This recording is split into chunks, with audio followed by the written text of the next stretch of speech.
Live आ रहे हैं, क्या कुछ कह रहे हैं वो आपको सुनवाते हैं। प्रदेश सरकार की ओर से देश की युवा ऊर्जा के प्रतीक, देश के भावी भविष्य के निर्माता, इन सभी मेधावी छात्र छात्राओं के साथ ही उनके अभिभावकों, प्रधानाचार्यों का हृदय से इस समारोह में स्वागत करता हूं। लखनऊ समेत प्रदेश के अंदर सभी 75 जनपदों में आयोजित इस सम्मान समारोह में भागीदार बन रहे सभी छात्र छात्राओं को आज के इस सम्मान के लिए मैं हृदय से बधाई देता हूं और उनके उज्जवलमय भविष्य के प्रति अपनी मंगल कामनाएं भी व्यक्त करता हूं। जैसा कि यहां पे पहले भी बताया गया कि आज का इस सम्मान समारोह, यहां पर मुख्य समारोह में 223 छात्र छात्राओं को, जिन्होंने प्रदेश की टॉप 10 की सूची में अपना स्थान बनाया है, विभिन्न बोर्डों के उत्तर प्रदेश माध्यमिक शिक्षा परिषद से जुड़े हुए हैं, केंद्रीय माध्यमिक शिक्षा परिषद से जुड़े हुए हैं, उत्तर प्रदेश माध्यमिक संस्कृत शिक्षा परिषद से जुड़े हुए हैं और council for the Indian school certificate examination से जुड़े हुए हैं। इन बोर्डों के जो टॉप 10 हैं, उन्हें यहां पर आज सम्मान किया जा रहा है। इसके साथ ही जनपद स्तर पर जो टॉप 10 छात्र हैं, उन्हें 75 के 75 जनपदों में आयोजित होने वाले समारोह में उनकी संख्या वहां पर 1459 है।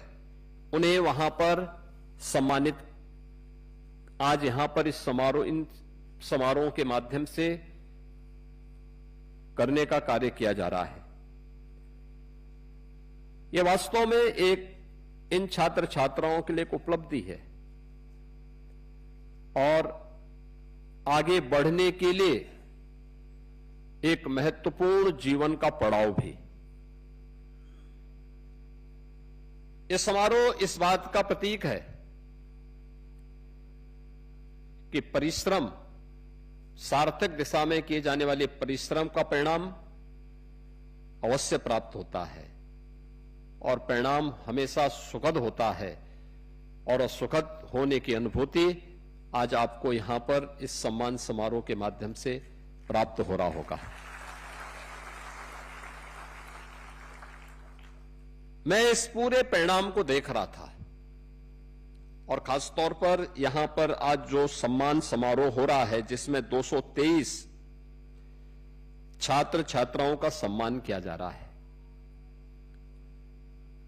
उन 223 में छात्रों की संख्या 85 है और छात्राओं की संख्या 138 है।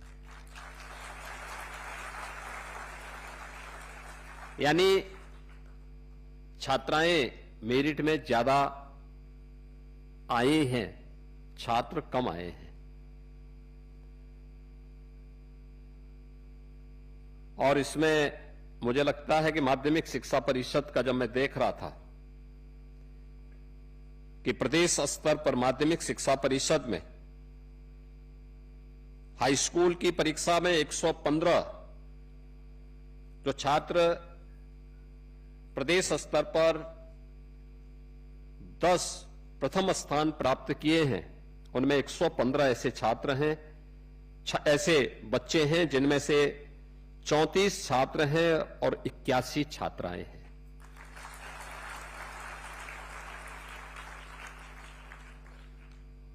इंटरमीडिएट में जो टॉप 10 की सूची है प्रदेश स्तर की, उनमें छात्र 9 हैं और छात्राएं 14 हैं। और अगर दोनों को मिलाकर के देखेंगे तो टॉप 10 में माध्यमिक शिक्षा परिषद के प्रदेश स्तर पे छात्रों की संख्या 43 और छात्राओं की 95 है।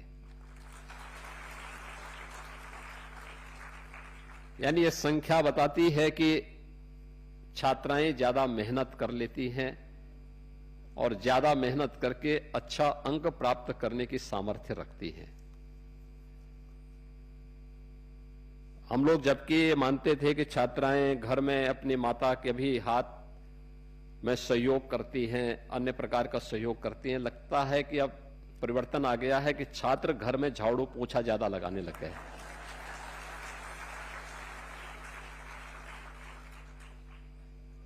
या लगता है कि माँ बाप उनसे ज्यादा काम ले रहे हैं, सब्जी भेजने के लिए, देने के लिए भेजते होंगे, घर और मोहल्ले में भी हो सकता है कुछ से झाड़ू लगा रहे होंगे। इसीलिए छात्रों का अंक इतना कम है और छात्राएं मेहनत कर रही हैं और मेरिट स्थान में उन्होंने अच्छा स्थान प्राप्त किया है। एक सुखद लक्षण है। लेकिन छात्रों के लिए भी एक प्रेरणा भी होनी चाहिए कि छात्राएं घर में परिवार का सहयोग करते हुए भी अच्छा अंक प्राप्त कर ले रही हैं, मेरिट में ज्यादा स्थान प्राप्त कर रही हैं। तो छात्र कम से कम उनका ही अनुसरण कर लें। और मेरा मानना है कि बेटी पढ़ेगी तो आगे बढ़ेगी और देश और समाज को भी आगे बढ़ाएगी। यह इस रिजल्ट के माध्यम से एक संदेश बहुत स्पष्ट आगे हम सबके सामने है। ये जो 223 छात्रों को यहां पे सम्मान किया जा रहा है, उनके प्रधानाचार्यों को, उनके अभिभावकों का सम्मान, ये वास्तव में माता पिता के परिश्रम का, शिक्षकों के मार्गदर्शन का एक बेहतरीन परिणाम हम सबके सामने आज देखने को मिला है। और मेरा मानना है कि मां बाप अगर बच्चे पर ध्यान दें, ये उम्र है, इसी समय सही मार्गदर्शन कर लें, इसी समय उसे बच्चे को सही दिशा प्रदान कर लें, तो उसका भविष्य अपने आप ही उज्जवल होते हुए उन सपनों को साकार करता हुआ दिखाई देगा जो उनकी अपनी आकांक्षाएं हैं। उन आकांक्षाओं की पूर्ति वहीं से होगी और उस दिशा में मां बाप के द्वारा किए गए प्रयास, शिक्षकों का मार्गदर्शन और प्रधानाचार्य का अनुशासन, यह बड़ी भूमिका का निर्वहन करता है। मेरा मानना है कि किसी भी छात्र छात्रा के लिए उसका अभिभावक पहला गुरु होता है। आज हो क्या रहा है, हम लोग अक्सर देखते हैं कि बच्चा रो रहा है तो माता पिता उसको संतुष्ट करने के लिए अपना स्मार्टफोन उसके सामने दे देते हैं। आप देखिए 2 साल का बच्चा, 3 साल का बच्चा रो रहा है, कुछ देर रोने दीजिए, उसको दूसरे ऐसे कार्यों के साथ जोड़िए जो उसका रचनात्मक विकास कर सके।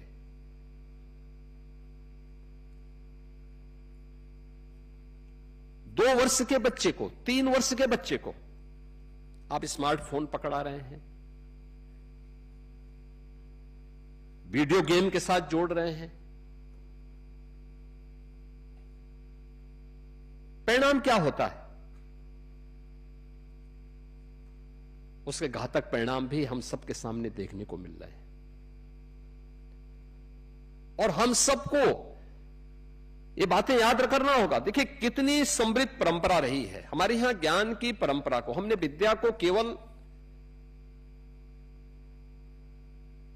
अक्षर ज्ञान तक सीमित नहीं रखा है, विद्या को हमने बहुत विस्तृत रूप से उसको माना है।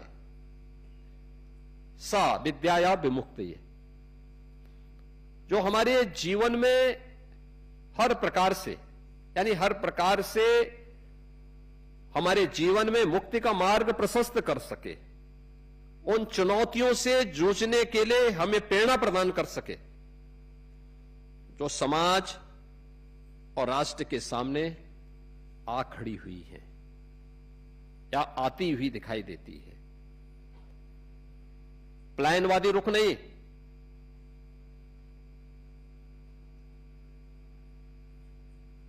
कभी भी भारत की परंपरा ने पलायन का रुख नहीं अपनाया। आप प्राचीन काल से देखेंगे, राम तब राम बने जब गुरु वशिष्ठ हैं। राम के पास दिव्य अस्त्र तब आए जब गुरु विश्वामित्र हैं। राम को मर्यादा के एक आदर्श के रूप में प्रस्तुत करना है तब जब गुरु के रूप में महर्षि वाल्मीकि हैं।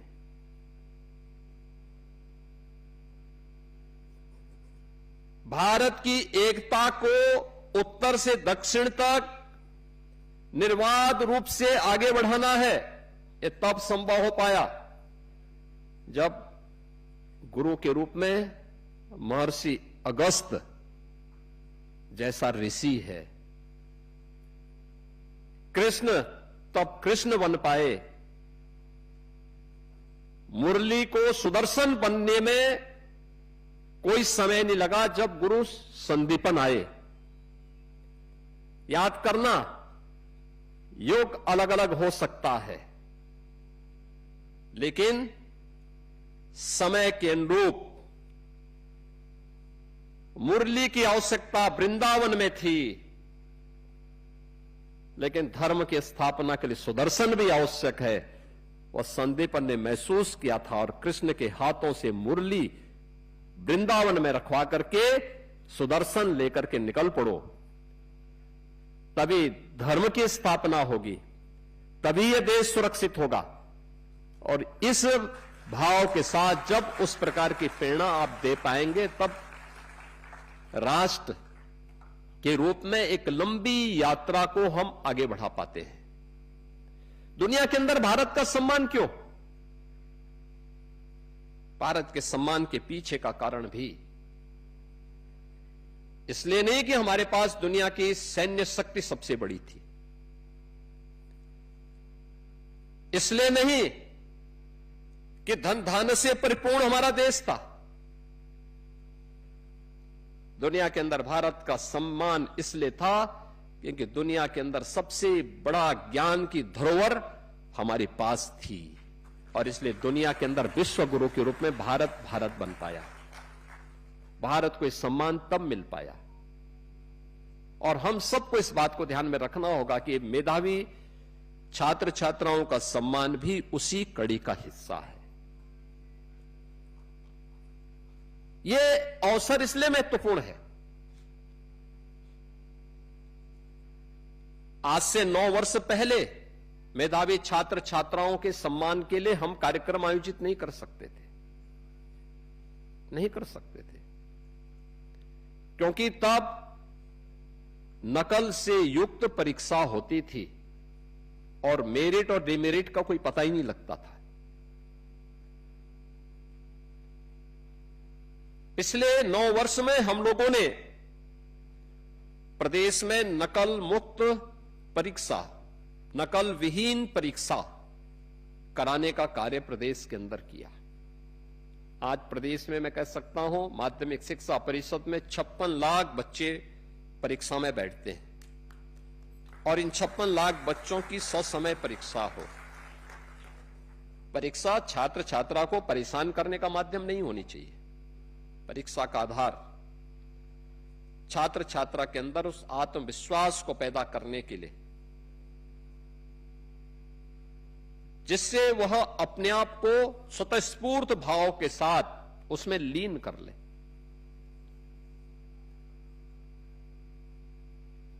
उसका पसीना छुड़ाने के लिए प्रश्न पत्र नहीं बनना चाहिए, वो परीक्षक उत्तम कोटि का नहीं माना जाता है। जो छात्र छात्राओं को परेशान करने की नियत से अत्यंत जटिल प्रश्न करता है, और ऐसे परीक्षकों की स्थिति क्या होती है, उनको स्वयं नहीं पता होता कि इसका उत्तर क्या है। हम तो देखते हैं, मैं बहुत सारे कंपटीशन के उसको अक्सर मैं देखता हूं कि भाई आखिर बताओ तुमने ऐसा कठिन प्रश्न क्यों बनाया। प्रश्न ऐसा हो जो छात्र थोड़ा सा भी अपने दिमाग के बहिर्मुखी वृत्ति को एक करके आगे बढ़ा सके तो आसानी से उसको हल करके प्रस्तुत कर दे। एक आसान सा तरीका होना चाहिए, एक स्वतःस्फूर्त भाव के साथ चलने वाली प्रक्रिया का हिस्सा होना चाहिए। हम उसको हतोत्साहित न करें। परीक्षा उसके प्रोत्साहन का माध्यम बनना चाहिए। 9 वर्ष पहले यही होता था, सबको पता था परीक्षा में नकल होनी है, तो शिक्षकों की भर्ती भी नहीं करते थे। विद्यालय भी वैसी उसी स्थिति में थे, अभिभावक भी उसी प्रकार से देखते थे, छात्र भी उसी प्रकार से फिर ये मान के चलते थे कि भाई जब अंत में ठेका होना ही होना है तो हम भी मेहनत क्यों करें। ये सब चलता था। और मैंने तो देखा है 17 में कहां के छात्र हैं, पता लगा कि वो पंजाब से, जम्मू कश्मीर के छात्र प्रदेश के, पूर्वी उत्तर प्रदेश के कुछ जनपदों में परीक्षा देते हुए, नाम उनका लेकिन परीक्षा कोई और देता था। और अब मैं कह सकता हूं कि उत्तर प्रदेश के अंदर ऐसा नहीं है। अब छात्र ही अपनी परीक्षा देगा। विद्यालय में शिक्षक भी हैं, शिक्षक ही पढ़ाएगा। अगर शासन से वह मानदेय ले रहा है तो वही शिक्षक पढ़ाएगा, उसके स्थान पर कोई प्रॉक्सी टीचर नहीं पढ़ाएगा। यह भी व्यवस्था सुनिश्चित की गई। अनेक अभिनव प्रयास किए गए हैं और प्रयोग भी किए गए, नवाचार माध्यमिक शिक्षा के स्तर पर।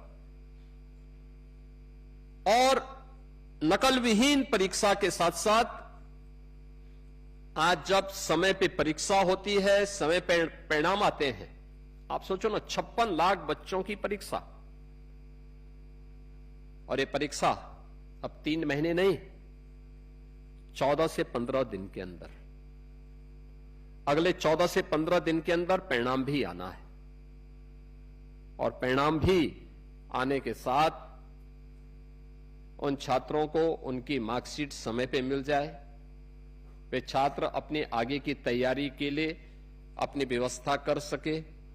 ये सभी कार्यक्रम तो हो ही रहे हैं, लेकिन साथ साथ अब माध्यमिक शिक्षा परिषद के विद्यालय वे दर्शनीय हो गए, देखने लायक हो गए।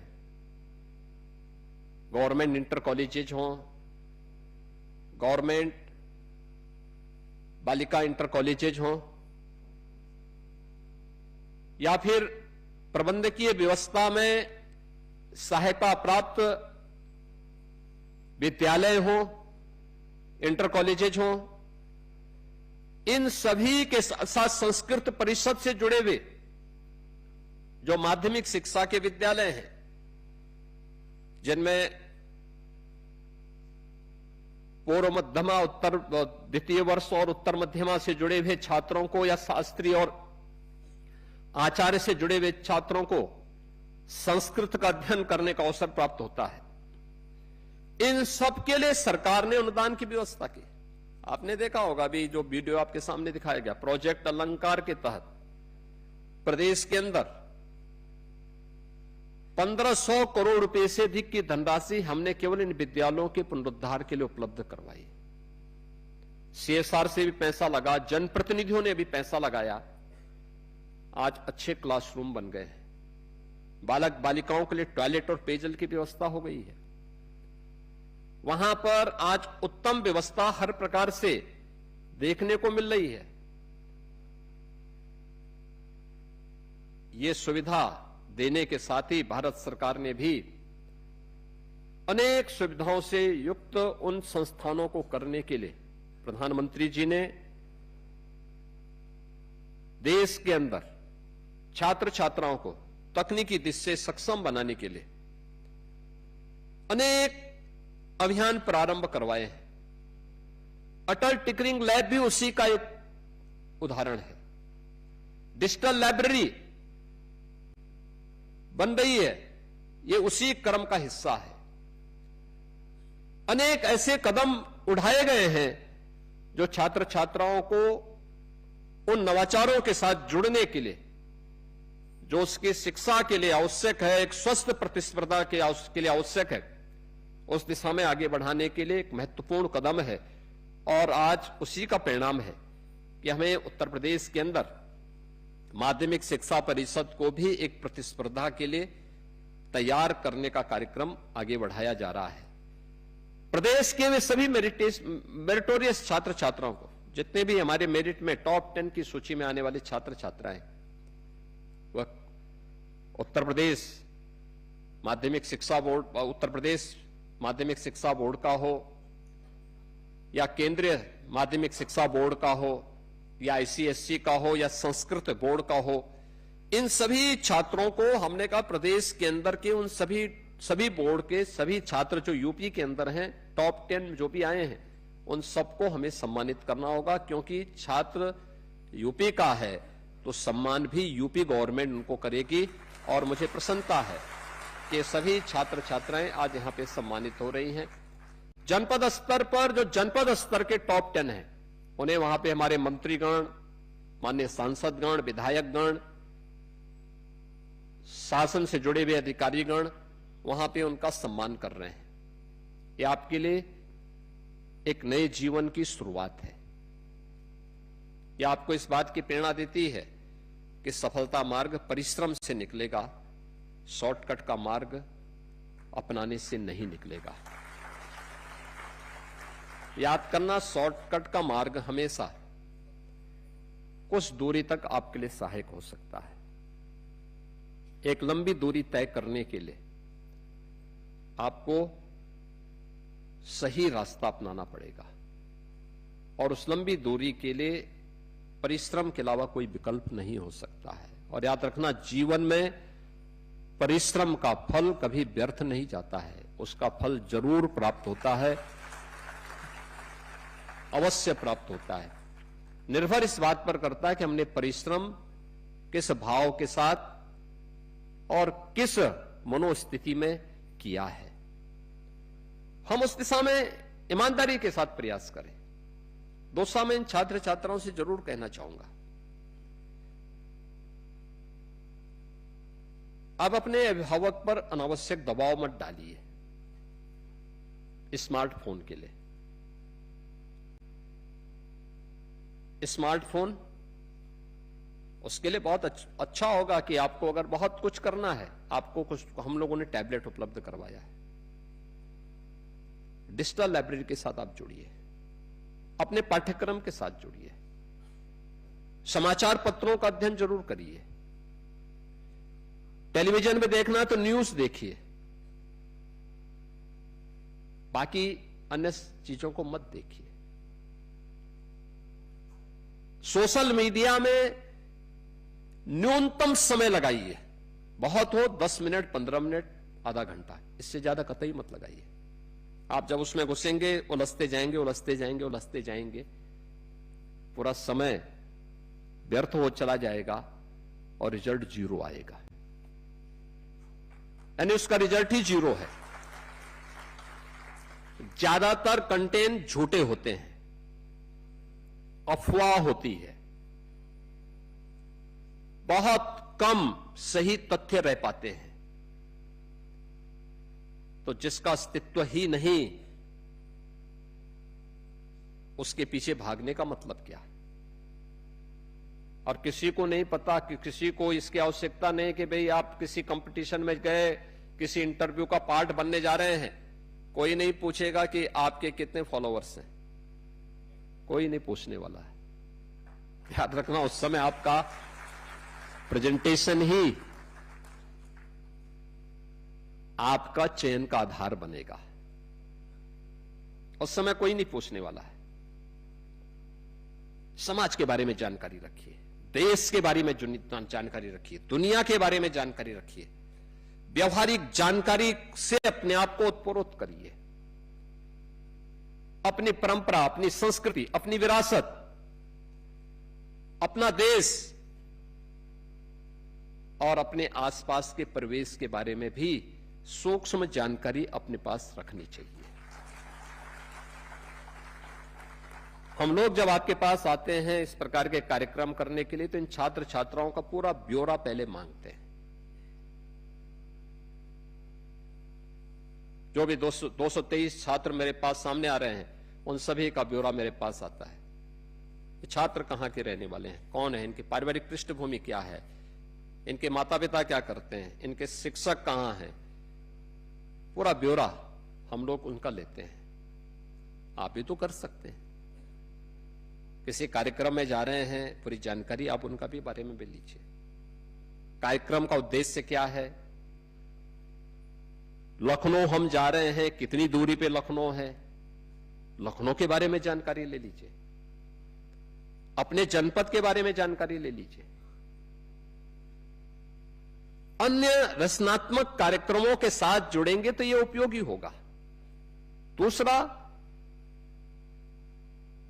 अपने आप में आत्मविश्वास आवश्यक है, लेकिन यह मान करके चलना कि मैं ही सच हूं, मैं ही सही हूं, बाकी गलत है, इस भ्रम में भी कभी नहीं रहना, कभी नहीं रहना।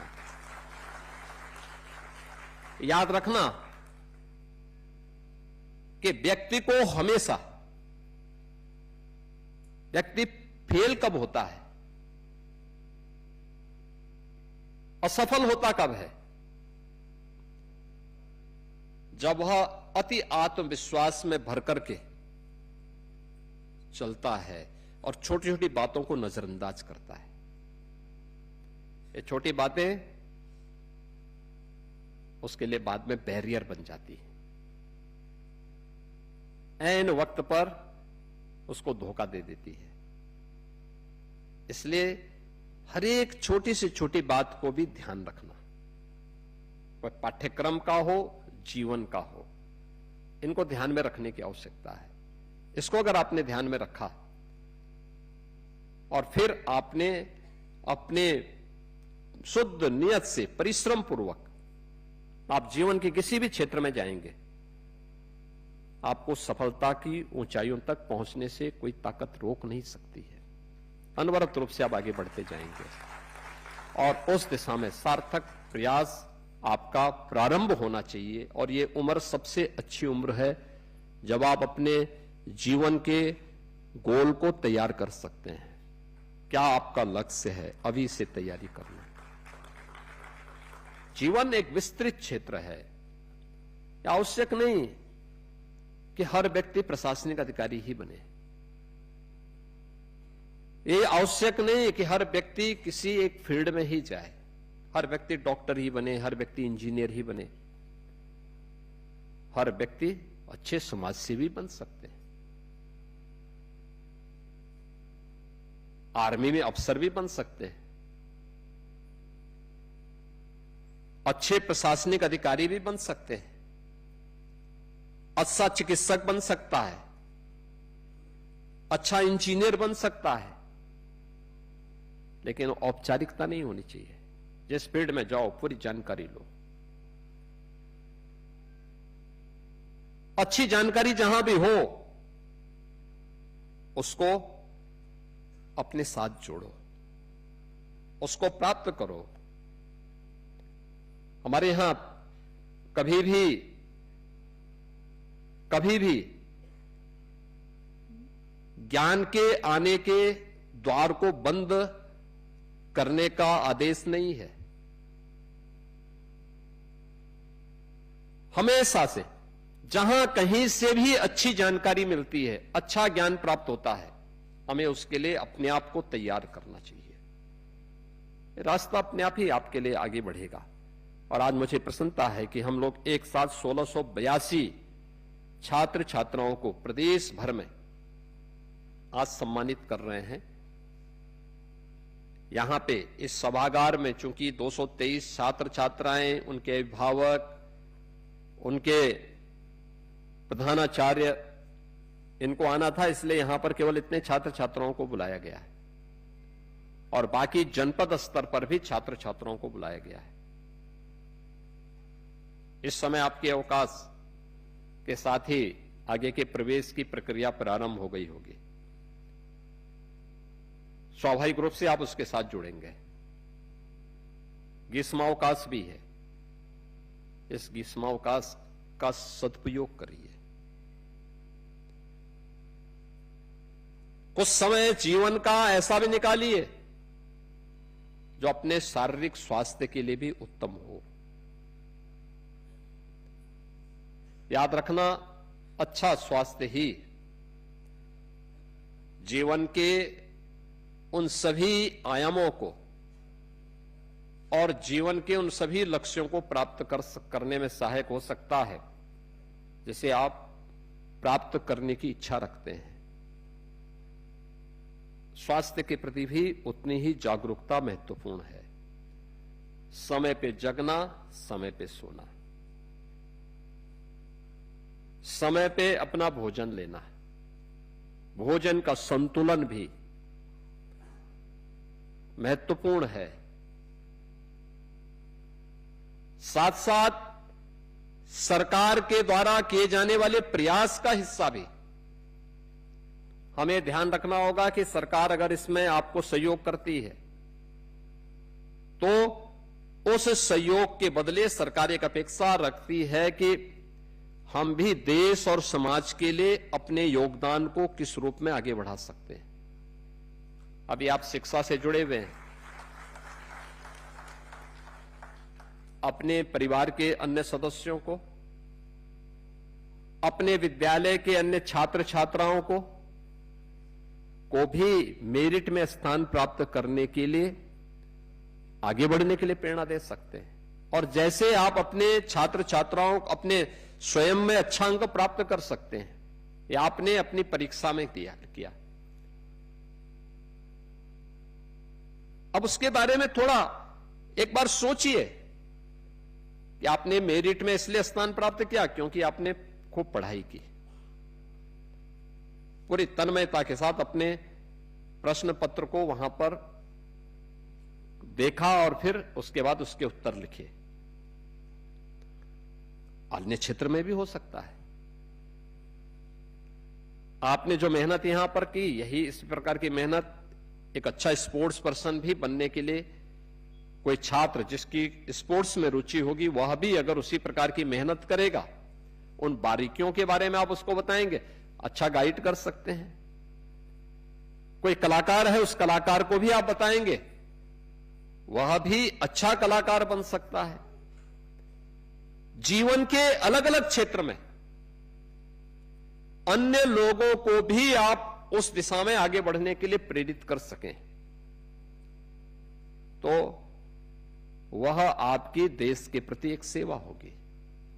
और उस सेवा के लिए हम सबको सदैव तैयार रहना चाहिए। हमारी सफलता, हमारी मेहनत तो है, मां बाप का परिश्रम तो है ही, उनका मार्गदर्शन है ही, शिक्षकों का योगदान तो है ही, लेकिन साथ साथ समाज का भी और देश का भी कुछ योगदान है। और समाज और देश के उस योगदान के प्रति भी कृतज्ञता का भाव हमारे मन में अवश्य होना चाहिए। जब भी हमें अवसर मिले हम उस दिशा में अपने स्तर पर प्रयास प्रारंभ करें। अपने आप तक सीमित नहीं रहना, देश और समाज के लिए कुछ करने का एक जज्बा होना चाहिए। आज के इस अवसर पर जब आप सभी को यहां सम्मानित किया जा रहा है, मैं यहां पर इस मुख्य समारोह में उपस्थित इन सभी प्रदेश की मेरिट सूची में प्रदेश के अंदर जो भी, चाहे वह प्रदेश सरकार के हों, भारत सरकार के हों, या एसएससी बोर्ड से जुड़े हुए छात्र छात्राएं हैं जिन्होंने टॉप 10 में अपना स्थान प्राप्त किया है। आज उनके सम्मान के समारोह के लिए आयोजित इस समारोह में मैं इन सभी छात्र छात्राओं को हृदय से बधाई देता हूं, उनके अभिभावकों का अभिनंदन करता हूं, उनके प्रधानाचार्यों का और शिक्षकों का भी हृदय से अभिनंदन करता हूं। जनपद स्तर पर भी जो हमारे छात्र छात्राएं हैं, वहां पर उन्हें मेरी इच्छा थी कि एक साथ बुलाऊं, लेकिन काफी बड़ी संख्या हो रही थी और मेरा मानना था कि 5000 की क्षमता एक साथ बुलाना और फिर उनके साथ इस प्रकार का संवाद कठिन हो सकता था। इसलिए जनपद स्तर पर हम लोगों ने मंत्रियों को, विधायक सांसदों को, विधायकों को और अधिकारियों को भेजा है कि वे जाकर के वहां पर उन्हें मेरी ओर से, प्रदेश सरकार की ओर से अवश्य सम्मानित करें और उसी सम्मान समारोह के साथ आज जुड़ने के लिए हम लोग यहां एक साथ उपस्थित हुए हैं। आप सबको मेरी मंगलमय शुभकामनाएं हैं। आप इसी तरह आगे बढ़ते रहें, परिश्रम करते रहें, जीवन के अलग अलग क्षेत्र में अपनी सफलताओं के नित्य नए प्रतिमान स्थापित करते हैं। इस विश्वास के साथ आप सबके प्रति मेरी मंगलमय शुभकामनाएं हैं। धन्यवाद। जय हिंद। बहुत बहुत धन्यवाद माननीय, और सचमुच हृदय से आभार आपके बहुमूल्य मार्गदर्शन के लिए। और एक बार फिर